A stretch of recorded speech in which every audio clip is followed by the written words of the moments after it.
Today I am here to tell you about my secret side hustle to my side hustle. So I guess reselling really isn't my side hustle because it is my full-time gig, but I do part-time hours in reselling. I make full-time money in reselling, but then I like to do these other things. I like to do my YouTube videos and Poshmark closet reviews for you guys, and so that's a side hustle. I do merch by Amazon and sell shirts on there, and so that's a side hustle that I've talked about in the past. But today I'm talking about another side hustle that I've been kind of developing over time, and it's getting me a couple $100s per month, nothing too crazy, but it's different money than I make on Poshmark. And that's what I like about it, because sometimes, unless I'm willing to do more and more and more Poshmark listings, which I'm just not, I just don't want to spend all of my waking hours reselling. There's only so much I'm going to make. So I make thousands of dollars a month on Poshmark. I have multiple closets. It's great. And then I, do my other stuff. But there's still like a little bit of time and effort that I can devote to a side hustle, to my side hustle. And that's what I want to talk about today. Download your free reseller resource guide today. I constantly update and share with you discounts, favorites, tools, and resources to help you with your reselling business.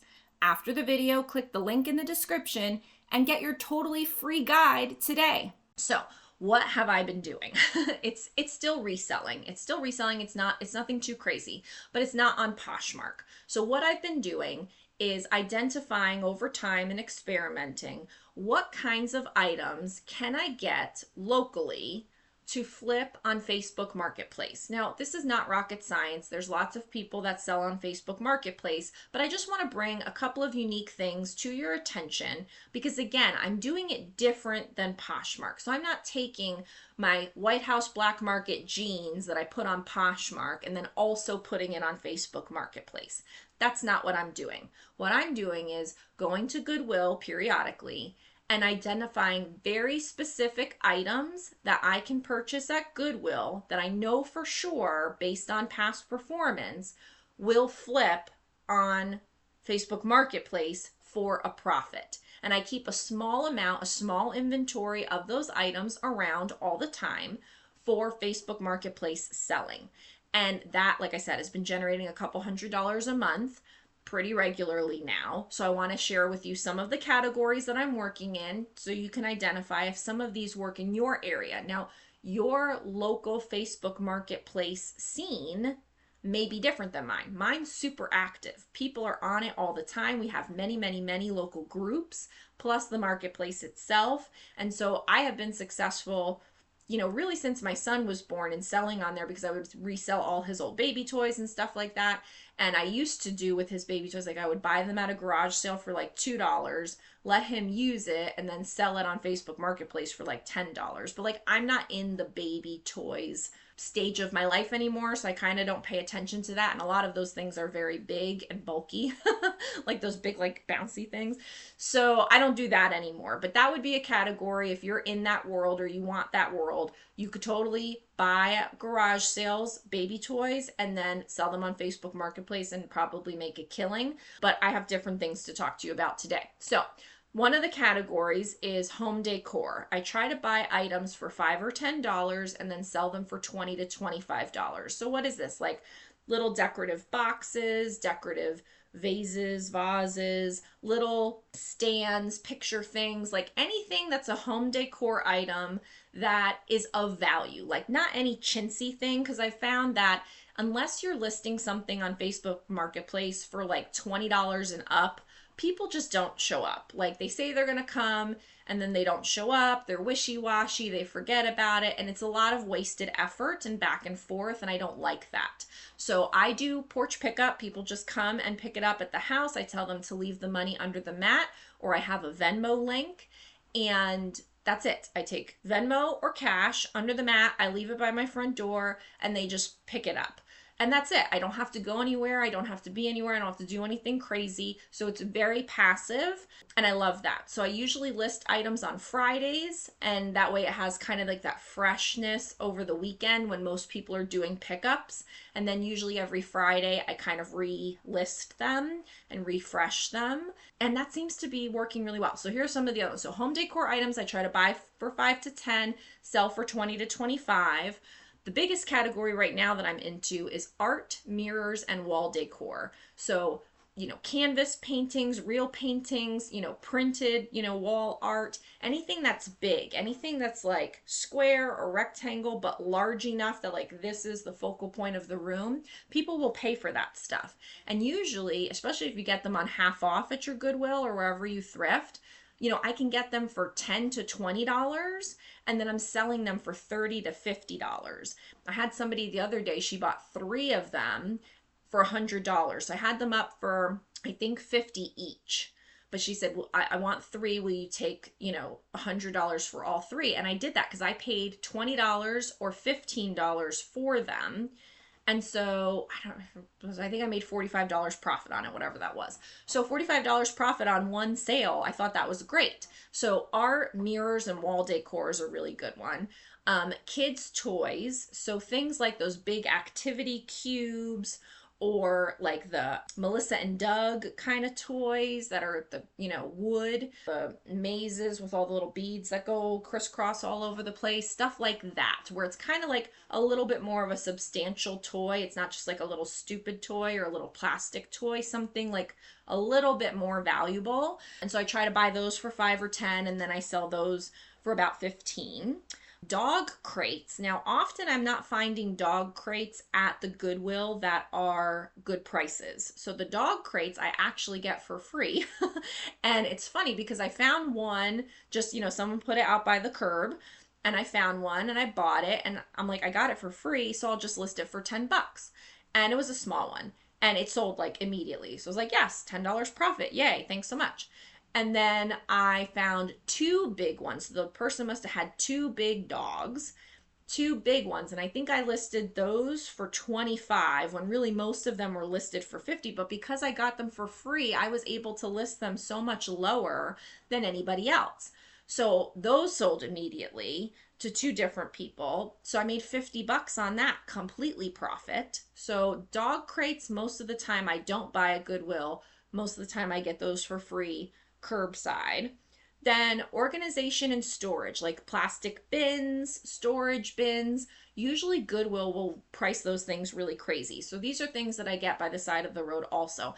And I don't spend a lot of time looking for that stuff. I know that, if I drop my kid off at school and then on the way home, the day that it's like large curb pickup trash day, I can just kind of like weasel my way back through the community and see if anybody has anything out. And sometimes they do and I pick it up and sometimes they don't and no big deal. So the stuff by the side of the curb is kind of like if it happens. But I'm paying attention to it now because if someone has a dog crate out there, I'm 100% going to pick it up because I've sold at least 4 of them already. And then the organizers, they have to be in good condition. Right now I picked one up, actually had some like ink on it, and so no one's buying it. I got it for free. I picked it up by the side of the road. So like I'll just sit on it for a little bit, and if it doesn't work, I'll just donate it myself. But the idea is that somebody might want it. I mean, really, you just put something over it or put some contact paper over it and it would be fine. But you can get it for free and then sell it for 5 or 10 bucks. That's great. So I try to sell them for 10.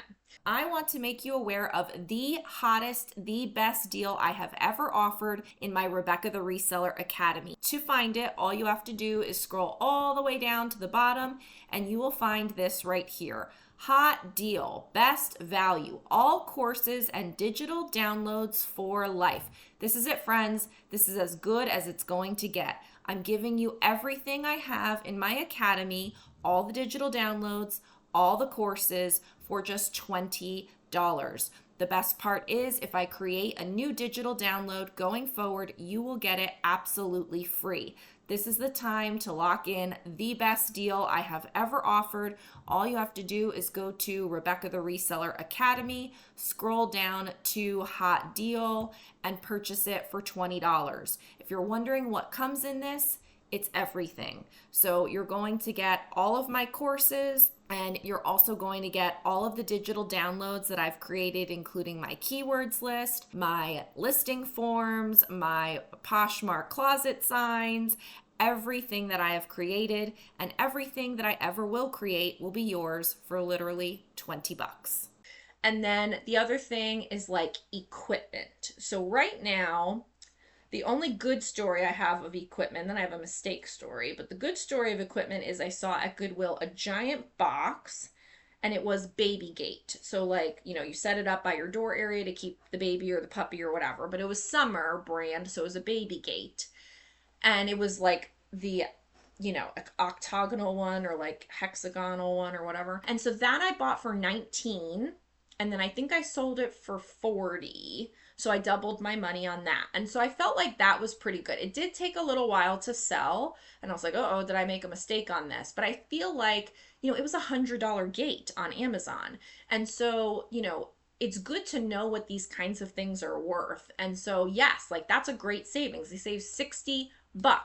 And is it a big deal if it's a used baby gate? Like, no, they're not throwing up on it. Like, it's not gross. Like, it's just a baby gate. So you wipe it down with a wipe and it's fine. So I think like some things are good for secondhand in that way. And if you can find something cheap enough where there's so much upside for that person, because it's $100 gate, you're selling it for 40, but you're doubling your money, that's great. That's like a winning strategy. So, and obviously a giant baby gate is not something I'd be selling on Poshmark. Wall art that's huge is not something I'm selling on Poshmark. Kids' toys that weigh 10 pounds, like I'm not selling that on Poshmark.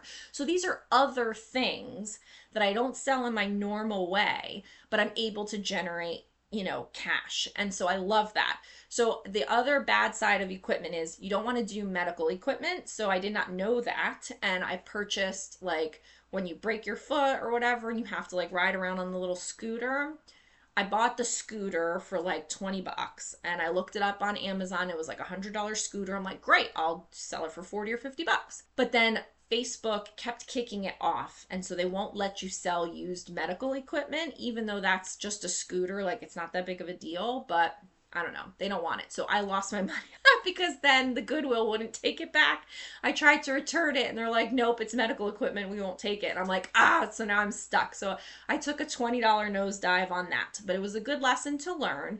And now I can share it with you so more people can benefit from my mess up. But I think that if you can keep an eye on the curb for certain things, and then when you go to your Goodwill and you're thrifting for other stuff, which I'm not doing because, I purchase online my clothing inventory, but I do go to Goodwill periodically, and I will go specifically for this, and I'll literally take 30 minutes or less to thrift for this. And then, things sell over time. And maybe it takes 30 minutes to list them all on Facebook. So for an hour of my time, I make a couple $100 a month. And so I'm good with that. Like that's really great.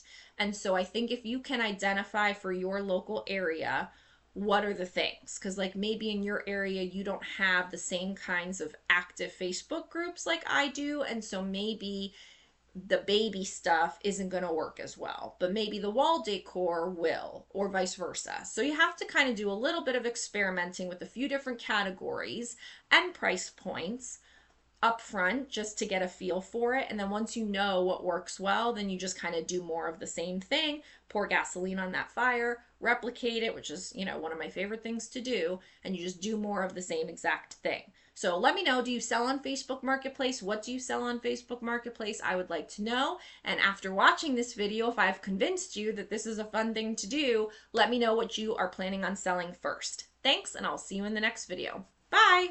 Posher VA is a tax-deductible business investment that pays for itself many times over each month. It increases Poshmark sales because it shares and sends offers more than I ever could manually.